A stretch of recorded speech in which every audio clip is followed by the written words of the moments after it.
Kasako Media, tunaangazia maisha, tunaandika kesho.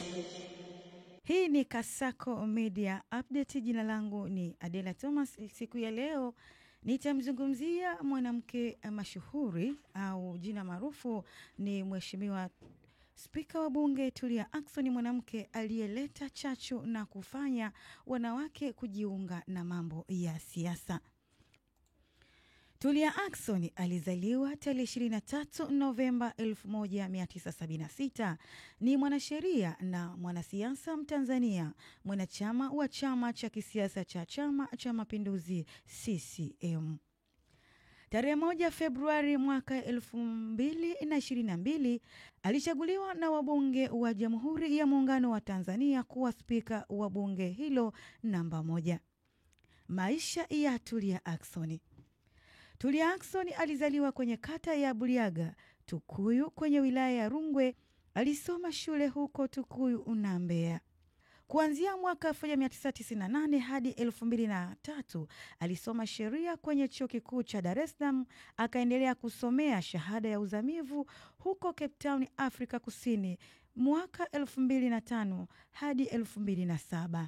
Alirudi Dar es Salaam alipofundisha sheria kwenye chuo kikuu hadi mwaka 2014 alipoteuliwa na Rais Jakaya Kikwete kuwa mjumbe wa bunge maalum la kikatiba.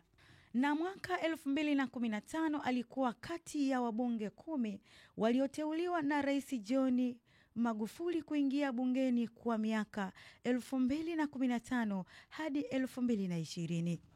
Tulia Ackson kutoka Jamhuri ya Muungano wa Tanzania alichaguliwa kuwa rais wa 31 wa Umoja wa Mabaraza ya Kitaifa Duniani IPU na baraza la uongozi la IPU, chombo chake kikuu cha kufanya maamuzi kinachojumuisha wabunge kutoka duniani kote. Anachukua nafasi hiyo kutoka kwa Daute Pacheco, mbunge kutoka Ureno ambaye alimaliza muda wake wa miaka 3 mwishoni mwa mkutano wa 147 wa IPU huko Luanda, Angola. Huko Luanda, baada ya kuchaguliwa, Tulia Ackson alisema, "Asanteni kwa imani mlionipa kwa kunichagua. Nitaisimamia nafasi hii kwa unyenyekevu huku nikifahamu majukumu yote niliyokuja nayo, na wathibitishia azma yangu ya kufanya kazi pamoja nanyi kufanya IPU iwe taasisi yenye ufanisi, inayowajibika na inayoeleweka." Wabunge walipiga kura kwa siri kukiwa na wagombea 4 kwenye kura. Rais mpya wa IPU alichaguliwa baada ya duru moja ya upigaji kura. Wabunge kutoka mabara 130 IPU wanachama walishiriki katika uchaguzi huo.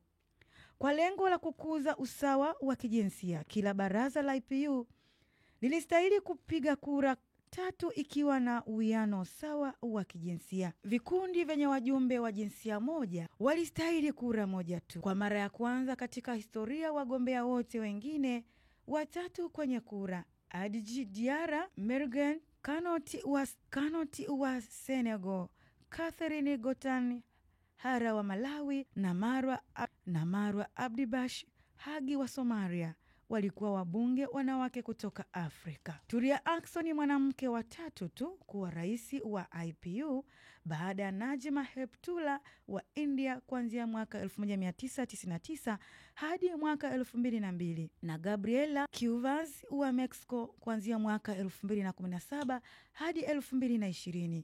Pia yeye ni mwanamke wa kwanza kutoka Afrika kushikilia nafasi hiyo. Hata hivyo, Mheshimiwa Tulia Ackson ametangaza kujiondoa rasmi katika kugombea nafasi hiyo leo tarehe 7 Novemba 2025. Taarifa hii imefungua sura mpya katika mchakato wa uchaguzi wa spika wa bunge la Jamhuri ya Muungano wa Tanzania la mwaka 2025. Ulikuwa nami Adela Thomas kutoka Kasako Media, niliyekuletea makala ya Mheshimiwa Spika wa Bunge Tulia Ackson. Kasako Media, tunaangazia maisha, tunaandika kesho.